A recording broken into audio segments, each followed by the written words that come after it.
This programme was funded by the Broadcasting Authority of Ireland with the television licence fee.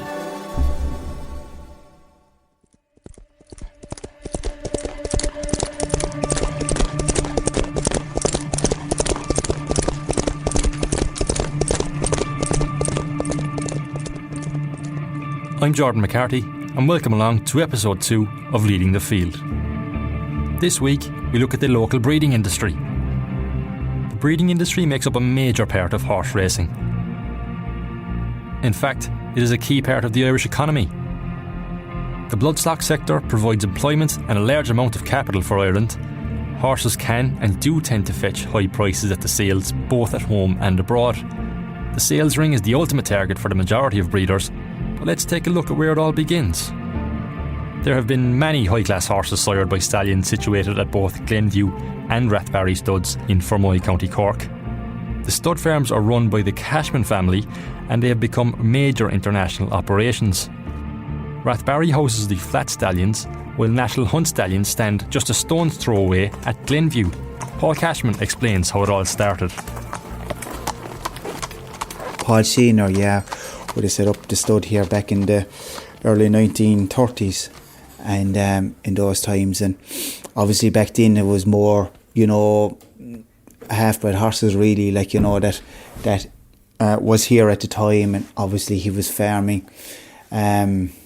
He dairy cows as well at the time and sheep as well, so it was a kind of very agricultural farm at the time, so I suppose then it was in its infancy then really, you just back in those days, you'd always hear the stories of they'd put the horse in the cart and they'd meet the farmers at the crossroads and covering the mares there. That was the thing that was done back in the day, and it just slowly built from there really, and I suppose it just gradually got a bit, the half-bred thing got into thoroughbred and National Hunt stallions really. That's where it all kind of really started off from really, and I suppose it came to a stage where I suppose we're milking up to 100 cows or more, I suppose, up into the mid-80s, and kind of came to the time where it was either going to be cows or horses really at the time, because it had got to that stage you couldn't really fit both, so we sold the cows in the mid-80s. I remember, I was only a young fella at the time, so it just slowly grew from there then, my father then obviously Liam, he took it on and started getting into a couple of flat stallions, and back in the time of Kampala, those years ago, and Elzeo obviously was probably the first real good, I suppose.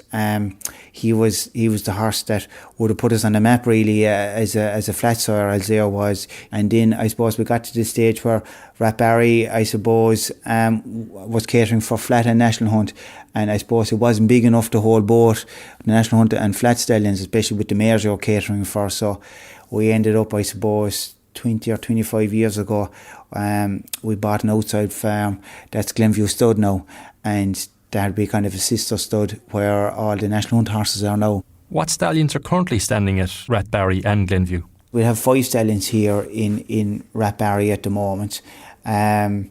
We have, I suppose, Acclamation would be our main stallion here at the moment, obviously, and a son of his, Limburn lad, would be here, and Tagula would be, I suppose, he'd be one of the flag bearers down through the years. I suppose he's an older horse now, but be the sire Camphor Cliffs and that down through the years. He's been a great sire for winners to runners kind of ratio thing and that. And we've a couple of young horses as well. We've got Extension and Muhijim. They're having their first foals now this year, so hopefully there'll be something to look forward to as well, And one stallion in particular presenting, he's been a great servant here, Paul. He's been a great stalwart for us down through the years, consistently, up in the top ranks all the time. And he's a horse 24 years of age now, imagine, he's time moves on, doesn't wait for any of us, but he's been, I suppose, he was at a young age, he'd a Gold Cup winner at a young age when he was only probably 14, 15 years of age, which is young for a stallion to have a Gold Cup winner at that stage,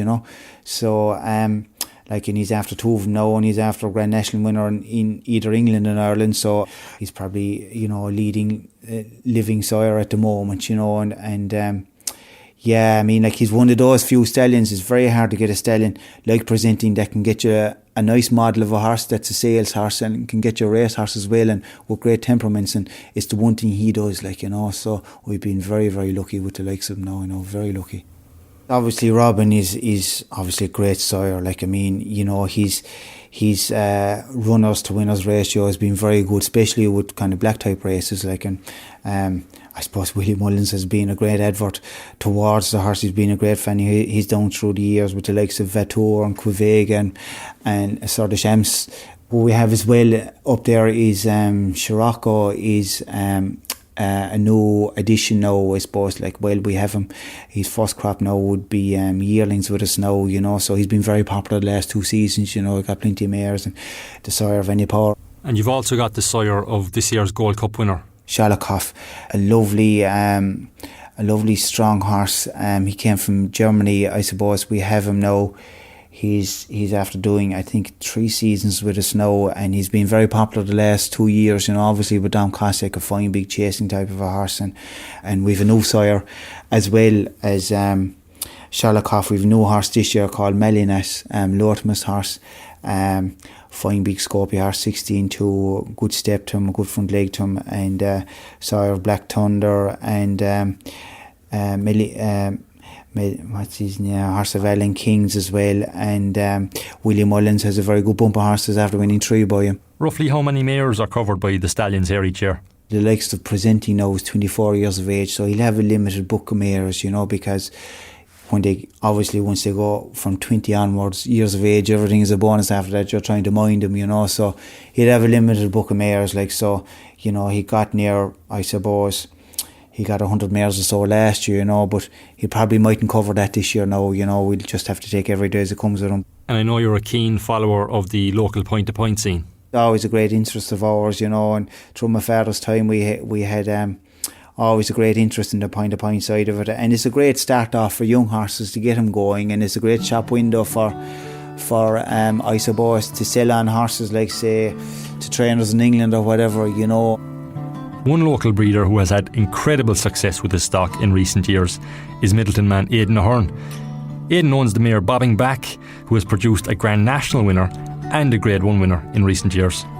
Aidan's love for the game goes back to when he was a kid, really, and he's loved it ever since, as an owner and a breeder. I think they're a beautiful animal, and I always liked them, and bought my first one and went down from there, bought my second one, and then if you breed one and you get a filly, you might have a third one that you hang on to, so it just gathers from there. So I was always interested in them. Went racing as a young player with my father, so always interested. I'm from Middleton. I bought my first mare, filly at the time, she was a 4-year-old, off a first cousin of mine, Frank Motherway, and she was a Ferdante mare. Raced her. She broke her leg in a race in Tipperary, the Junction, and at that stage I had bought another, being my native mare.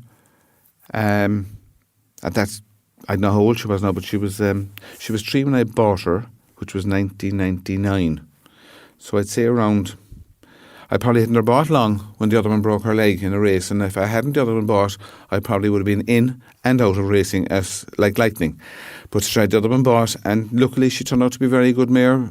Being my bell, she won the Tayestes and she won the Galmay Hurdle, and so she won 8 races for me. And sure, I have breeding from her daughter now, and I bought her half sister afterwards, so I'm breeding from her. So as I say, once you get into it, it's nearly impossible to get out of it. She ran one in France in Chateaubriand before I bought her, and I had her younger sister, full sister, which I liked, and I heard she was back in Ireland in Wexford, so I went down to see her and I bought her and then raced her. But she didn't do anything on the track, but she's been very good as a broodmare. I sent her to Cloudings one year, and the progeny, of course, is Many Clouds, as everybody's heard about, which has been quite phenomenal, really. And I sent her to Oscar another year, and I got the Tullow Tank. So she's been quite good as a broodmare, and then in 2015 she got Broodmare of the Year in Ireland, 2015. And there have been numerous other awards, Aidan. Yeah, I got an award for Many Clouds, Breeder of the Month. So he got he got Horse of the Year in England in 2015, and his mother got Broodmare of the Year in Ireland. So it was quite unusual, I suppose, really. I might never again see it, but anyway. The horses you breed, Do you follow their respective careers closely? I mean, particularly with Manny Clouds. Oh, very closely, yeah. I went over last year to Cheltenham to see him running in the Gold Cup and saw him working in Lamburn on a Tuesday morning at 6:30 and saw him back in the yard and everything else where he's had won the Hennessy at that stage and he probably was the number one horse in the yard at the time, and then he comes out and he wins the National, so he's definitely the number one horse in the yard. It must have been an incredible feeling to have bred the winner of the world's most famous steeplechase. However, it wasn't financially recognised. No, it was a bone of contention with me that you, on the race card it says there's £10,000 sterling for the breeder, but then when you go inquiring about it, it's if it's British bred and subject to BHA rule 23A or whatever it was at the time, I can't remember now, and not only must it be British bred, but you must also do your paperwork like dotting your I's and crossing your T's, even if it was a British horse. And of course I got on to HRI and the ITBA and they said, oh well, it's very easy for the BHA to be offering 10,000 to the breeder. They don't expect a British horse to win it. They expect an Irish horse that they won't have to pay out. So, now saying that again, I thought when I was in Cheltenham in 2015 that Frankie the Tory bred Dodging Bullets, and I said, there he is, he's getting his 10,000, and I believe afterwards he didn't get it because 'twas British bred, but he hadn't done the paperwork of entry in the scheme or whatever you must do. You must kind of nominate them, and I don't think it costs anything, but you must send off their names and have all the paperwork done correctly, or else you don't get it. So I believe he didn't get it. I don't believe it should be taken off the owners, because the owner has bought the horse, the owner is paying for the horse to be trained. He wins a race, he only gets about 75% of the prize money, because there's a percentage to the trainer, percentage to the jockey, percentage to the inter-jockey funds. They're not problems at all. But maybe the trainer should get 0.5% less, maybe the jockey should get 0.5% less, and maybe the breeder should get 1%, something.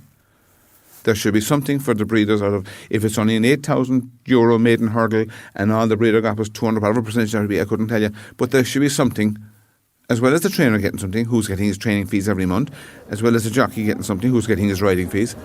It's grand to say that the breeder might be rewarded in the ring with the next foal.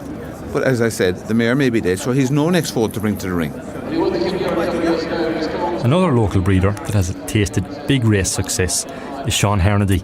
The Hernady family are synonymous in Cork and Waterford GAA circles, but thoroughbreds are a big part of life for the family living in the Gertrude area. There was always an interest there when I was young. I suppose watching television, I suppose, and many races were on television then, I suppose watching the Gold Cup and Cheltenham, and I suppose Arkle when I was very young. I remember him being a great horse, and I suppose Red Rome again in the Grand National. I suppose that to me got me into it, and then with a few local points, and there was local winners like we say Eddie Coleman, which died there about a month ago or 6 weeks ago. He did win a couple, and it was great to see them winning, and it was a parish thing really, where everybody followed it. So I suppose that got the seed for me really, I suppose. Do you remember buying Rose of Inchiquin? I was looking for a broodmare. Because a fella said to me one time that there should be a horse always in every farm, so we went away up, myself and actually Frank Motherway went up with me to Tat's actually Goff's, where she was up there, and we were looking around and we couldn't see anything we liked, so we met a friend of Frank's and he said go down to box 201 and keep your hand up until the hammer goes down, he said. So that's what happened. We bought for 21,000 guineas. That was 1997. So we bought her home as a 4-year-old, and we broke her, and we sent her to training down below in Borris, County Carlow, to Sean Tracy. So that's all big one really. We had great days and we had average days. The kids were young at the time, and it was great bonding really, because we take off whether it was the Naas or Navan or Thurles or wherever she ran, we'd go, and there'd be 5 or 6 car roads, and neighbours go as well. So yeah, her first year she ran it in bumpers. That's 2 mile flats, and he probably maybe ran her 2 times. He ran her 6 times, and she was never out of the frame, but she never won. She was more of a stayer than the finishing. The finish wasn't there really. The pace wasn't there to finish. So the second year, she started in Listowel, and she was second there. So then, I think it was 1991, she won the Hangover Maiden Hurdle in Fairyhouse on the 3rd of January. And we left early in the morning, it was dark. and to the first race in Fairyhouse, and she was about 9 or 10 to 1, and she won it. Beat Arctic Copper, and that was a brilliant day, because when the race was over, we were asked up into the owners and trainers bar, and all the Arctic Copper was owned by the Dáil. That was Desi O'Mahony and Mary Harney and Joe Walsh at the time, and a good few more of them as well there. But it was great to meet all of them and to beat him and that sort of thing. So that was her first win. And I suppose her best win was in Navan.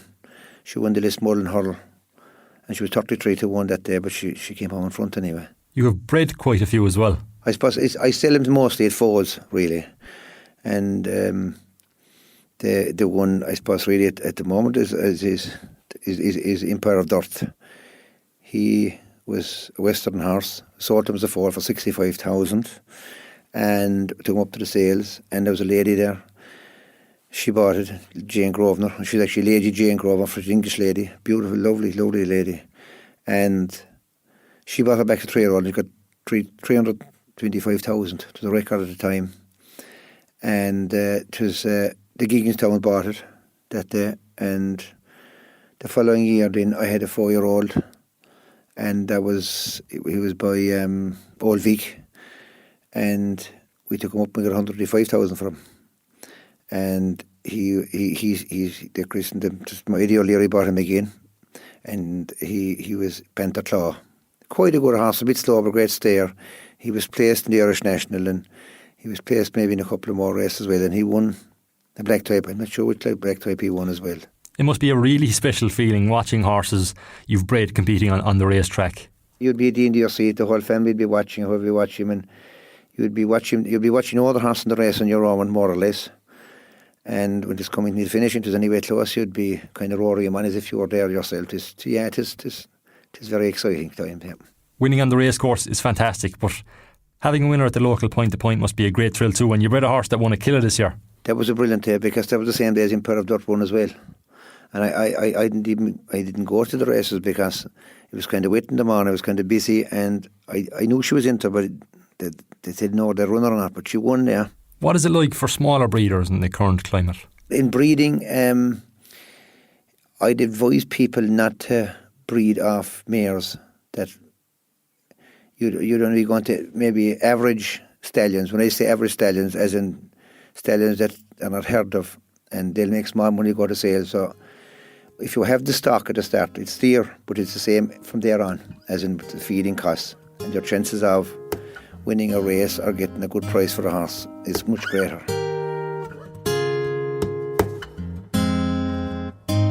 Located just a few miles away from Sean Hernady is Yellowford Stud Farm. The Fannisk-based facility near Killa has steadily become a major outfit in the bloodstock industry here in Ireland.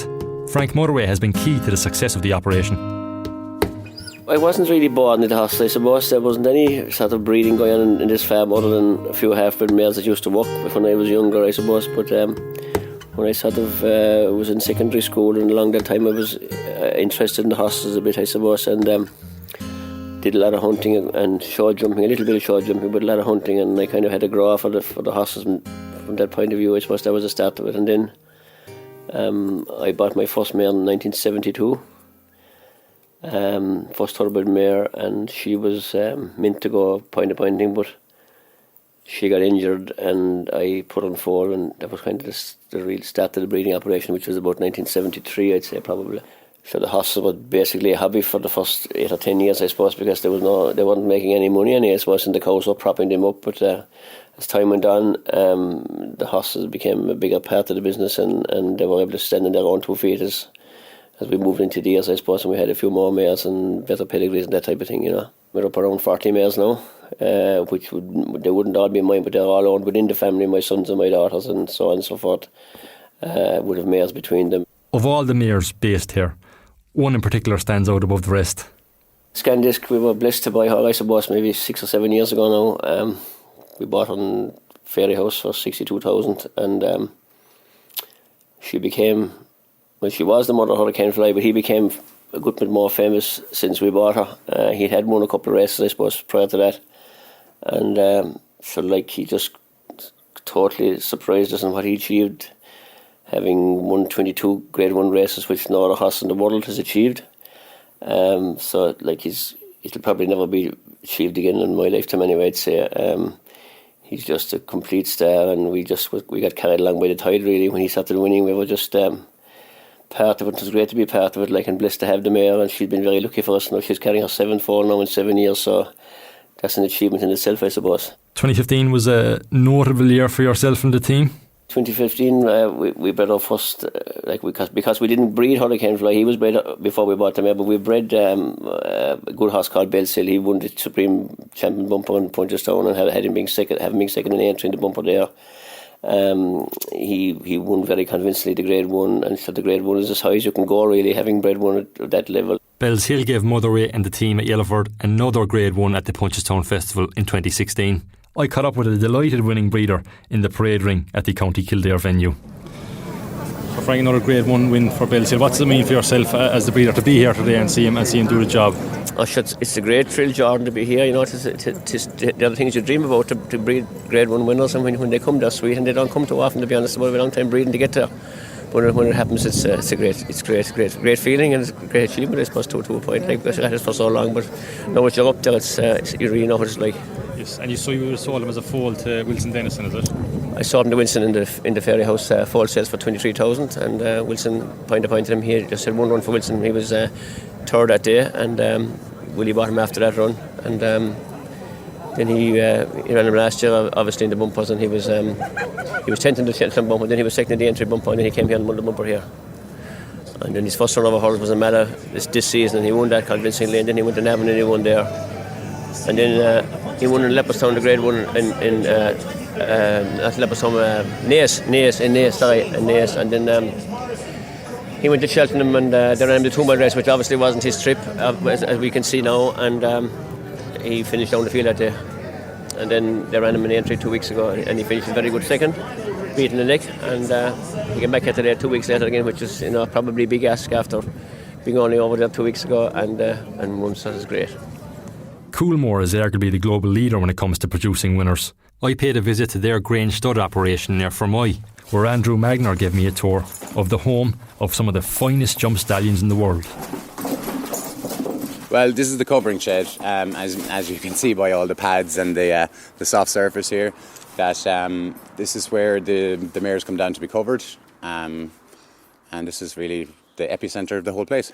The National Hunt now, in fairness, has kind of been covering a lot of mares the last few years. We've seen a small bit of a drop-off with the recession, but things are starting to come back again. So if you're talking about a full stallion, you're talking about 300 mares apiece. So it depends on what year and popularity. One newly acquired stallion seems to be generating a lot of interest in recent months.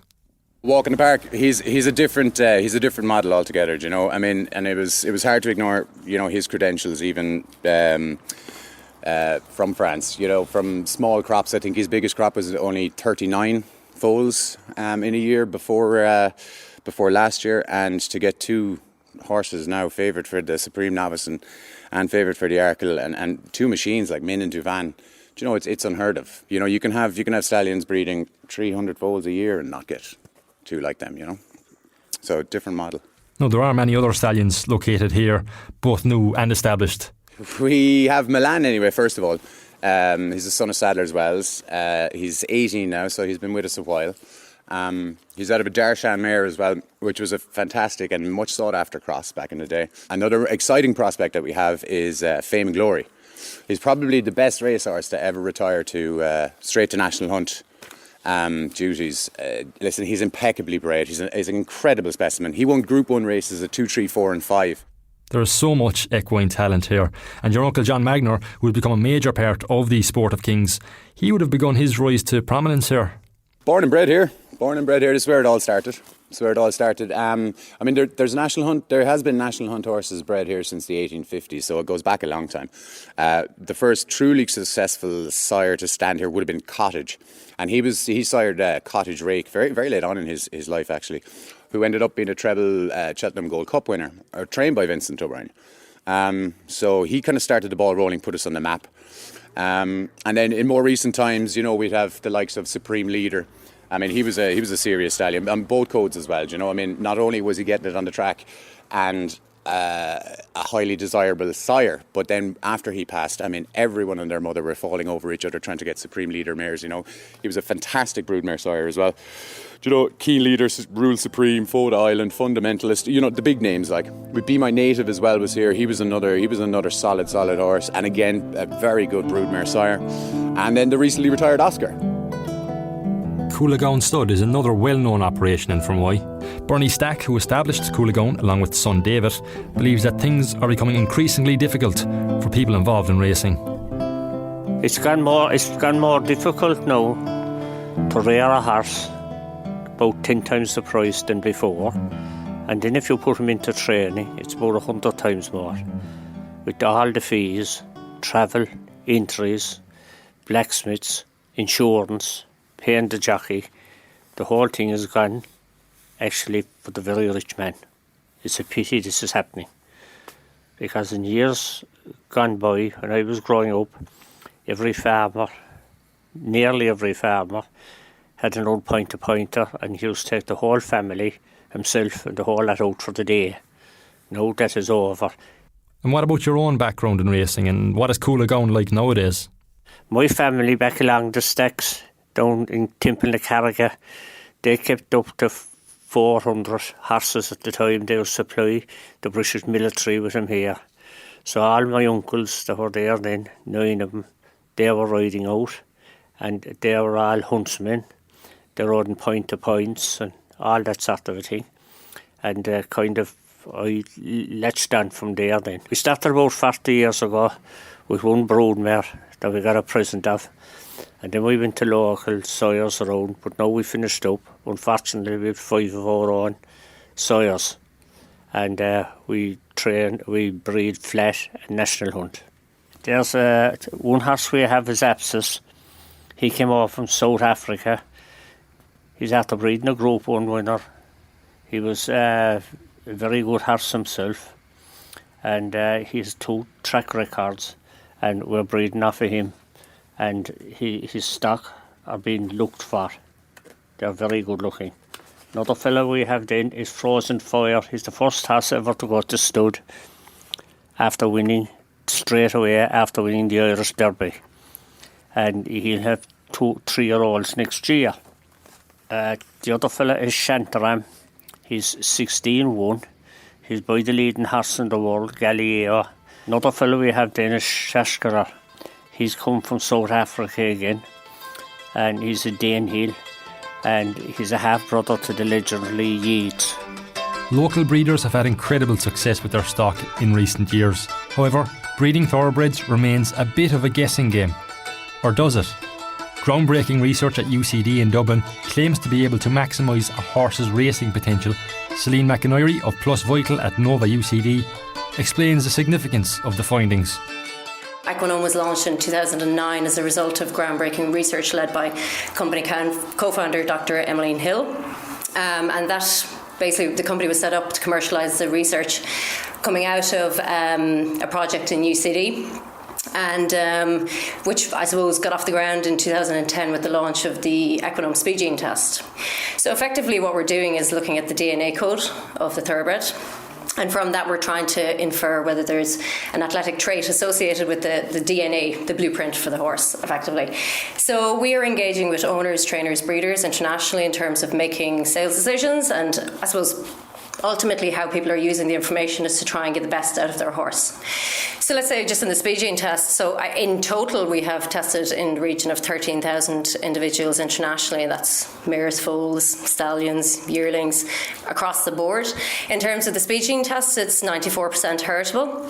So it's almost entirely determined by genetics. So that trait, the distance trait, is almost entirely determined by genetics. So by looking at the spelling of the DNA code at a particular point in the horse's DNA print, we can predict with a lot of confidence what distance that individual should be best suited to running over. Historically, trainers would, and owners, breeders would look to, I suppose, pedigree evaluation to tell them a lot about the horse. What we're doing is effectively looking at the genetics, which is in fact the pedigree. So when you're looking at a pedigree, you're trying to determine which genes have been passed down from one generation to the next. What we're doing is actually looking at the spelling of the DNA code, which gives you an even stronger indication. So we're not saying dismiss pedigree. Pedigree is very important. It's like with like, but what we're saying is we can offer a truer picture. While the speed gene test is perhaps more relevant to flat racing, the work of Equinome and Plus Vital is a game changer for the industry overall. Leading the Field was funded by the Broadcasting Authority of Ireland with a television licence fee. Produced and presented by Jordan McCarthy, edited by Tom Maher. The sound engineer was Thomas O'Keeffe, a Community Radio Youghal production.